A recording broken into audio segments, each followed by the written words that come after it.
Pemirsa, 350 personil Arhanud 12 Satria Buana Prakasa dilepas oleh Pangdam II Sriwijaya, Maijen TNI Yanuar Adil untuk menjalankan tugas pengamanan di perbatasan Kalimantan Timur dan Kalimantan Utara selama 1 tahun. Selain mengamankan wilayah perbatasan, para personil Arhanud 12 SBP juga nantinya akan memberikan pengetahuan kepada warga dan anak-anak di daerah perbatasan.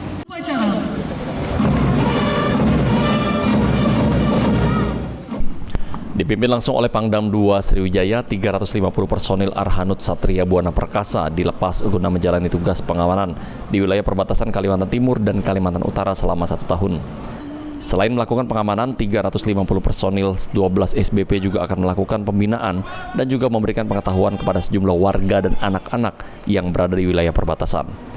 Sebelum menjalankan tugas negara ini, para personil telah menjalani pelatihan, pembekalan, dan juga pengecekan langsung oleh pihak TNI Angkatan Darat, dalam hal ini asisten operasi.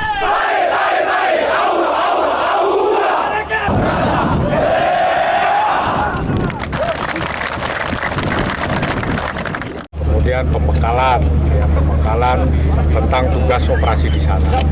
Itu juga dari Mabesat, dari Mabes TNI. Kalau nggak salah terakhir kemarin dicek oleh Asop Panglima TNI, ya, kaitan dengan perlengkapan. Ya. Terus dari Pusterat juga memberikan tentang pembekalan binter. Termasuk tadi pembekalan masalah cara mengajar, mereka juga sudah dibuka. Pangdam II Sriwijaya Maijen TNI Yanuar Adil berpesan kepada seluruh personil untuk menjalankan tugas dengan baik dan berharap bisa kembali lengkap seperti keberangkatan saat ini. Setelah dilepas oleh Pangdam II Sriwijaya, seluruh anggota Arhanud 12 SBP yang dikirim berpamitan dengan keluarganya mereka masing-masing yang diwarnai dengan suasana haru.